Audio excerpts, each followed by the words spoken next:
갑자기 추워진 날씨에 보일러를 켜는 분들이 많아지고 있습니다. 하지만 한편으로는 고물가, 고유가로 인해 난방비 폭탄을 맞지는 않을지 걱정도 많으실 텐데요. 오늘은 실내 온도는 따뜻하게 높이고 난방비는 줄이는 8가지 방법을 빠르게 소개해 드리겠습니다. 첫 번째는 우리 집 보일러부터 다시 보자입니다. 난방비를 조금이라도 줄이고 싶다면 먼저 우리 집 보일러부터 확인을 하셔야 합니다. 노후된 보일러를 바꾸는 것만으로도 월 3만 원의 난방비 절약 효과가 있는데요. 보일러는 오랜 시간 가동하게 되면 에너지 소비도 많아지고 보일러 오염 물질로 인해 초미세먼지가 발생하기도 합니다.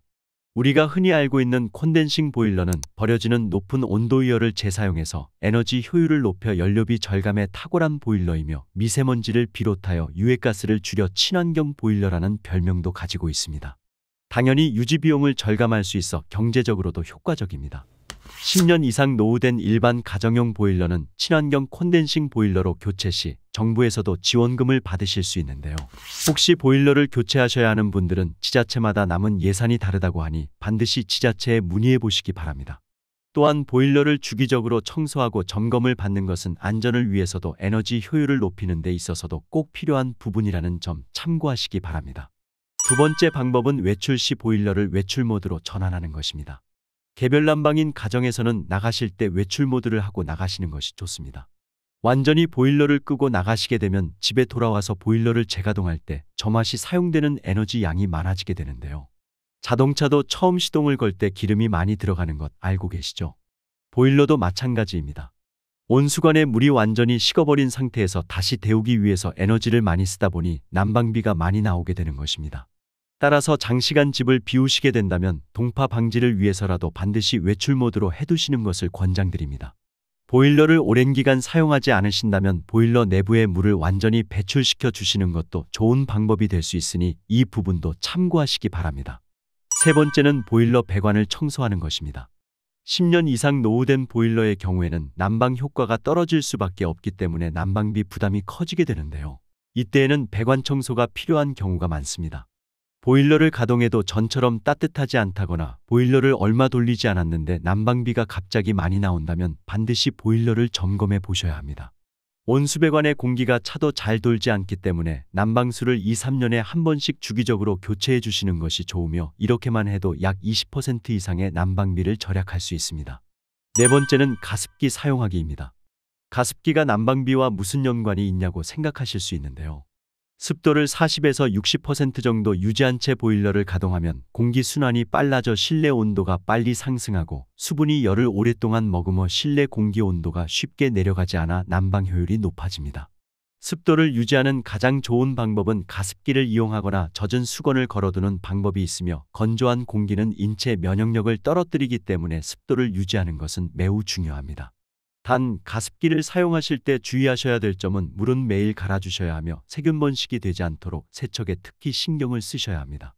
또한 가습기는 정수기물을 사용하시면 세균 번식의 위험이 크기 때문에 반드시 수돗물을 사용하시는 것이 좋으며 어린아이나 어르신 방에 있는 가습기는 가능하면 가열식 가습기를 사용하시는 것을 추천드리고 싶은데요.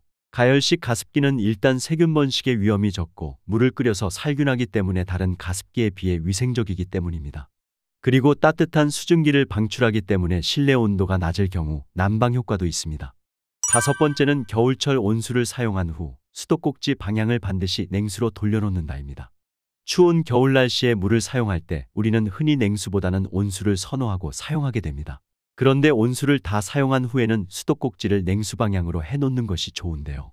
그 이유는 온수를 다 쓰고 난 뒤 온수 방향으로 수도꼭지를 두게 된다면 보일러는 물을 계속해서 데우기 위해 불필요한 공회전이 일어나게 되며 이는 높은 난방비의 원인이 될 수 있기 때문입니다.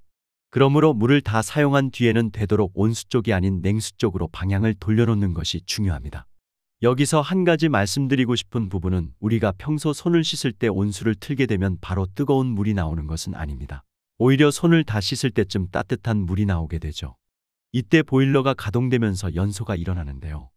따뜻한 물은 나오지 않고 사용을 중지해도 바로 보일러가 꺼지는 것이 아니라 일정 온도가 올라갈 때까지 계속적으로 가동되어 난방비가 많이 나오게 되는 것입니다.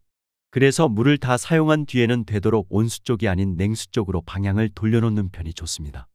여섯 번째는 보조 난방 기구를 사용하는 것입니다. 집에서도 보조 난방 기구를 활용하시면 실내 온도를 빠르게 높여줄 수 있으며 에너지 효율을 높여줄 수 있기 때문에 난방비가 절약될 수 있습니다. 단, 보조 난방 기구를 사용하시는 경우에는 전기를 많이 사용하여 누진세의 원인이 될 수 있기 때문에 에너지 효율 등급이 좋은 제품을 사용하시는 것이 좋은데요. 우리가 자주 사용하는 보조 난방 기구 중 공기를 데우는 온풍기, 전기 히터 등은 소비 전력이 높고 온수매트, 전기요 등의 소비 전력은 상대적으로 낮은 편입니다. 그리고 전기 난방 기구를 방 한가운데에 놓으면 방 안이 고루 따뜻해진다고 생각하기 쉬우나 실제로는 창문 가까이 놓되 창문을 등지게 하는 것이 좋은데요. 창문으로 새어 들어오는 찬 공기가 데워져 집안 전체에 온기가 퍼져 나가기 때문입니다. 또한 찬 공기는 아래쪽으로 가라앉고 따뜻한 공기는 위로 떠오르기 때문에 난방기구는 바닥에 놓고 사용하면서 아래 공기를 데워 대류시키는 것이 좋습니다. 직접 열을 내진 않지만 바닥에 카펫이나 단열 매트를 깔아서 보일러로 따뜻해진 바닥 온기를 오랫동안 지속하며 난방 효율을 높이는 방법도 효과적입니다. 7번째는 단열에 신경 쓰기입니다. 겨울철 열 손실이 높은 곳은 외벽과 창문 쪽이 가장 심하다고 합니다. 아파트의 경우에는 외벽보다는 창문이 열 손실이 많기 때문에 요즘은 대부분 이중창으로 되어 있는 경우가 많은데요. 이때 집안에서 빠져나가는 열기만 잡아줘도 에너지 낭비를 줄일 수가 있습니다.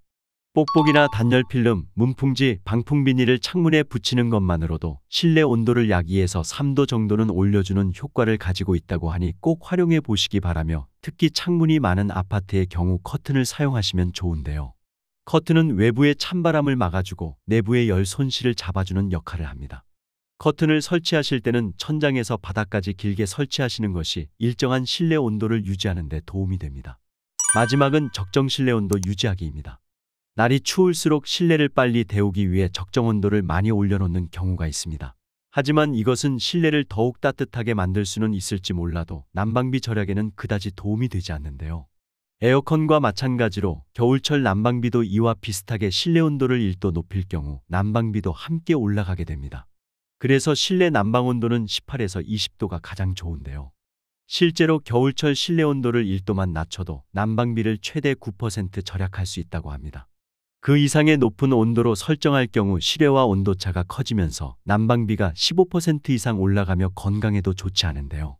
또 온도 차이로 인해 성해나 결로가 생길 수도 있고 감기에도 쉽게 노출될 수 있습니다. 그렇기 때문에 실내 난방 온도는 적정 수준으로 맞춰두되 수면 양말 및 수면 바지, 내복 등 난방용품을 함께 사용하면 체감 온도를 약 2.2도가량 높일 수 있으므로 난방비 절약과 건강에 도움이 되며 이때 실내 환기도 주기적으로 하는 편이 좋습니다. 마지막으로 겨울철 환기 방법을 잠시 소개해드리면 겨울에는 추워서 환기를 게을리 하시는 분들이 많은데요. 공기질 관리를 위해 최소 10분 이상 3회 환기를 시켜주시는 것이 좋습니다. 춥다고 환기를 하지 않으면 실내의 이산화탄소와 유해물질이 쌓이기 때문에 오히려 건강을 망칠 수 있다는 점 참고하시기 바랍니다.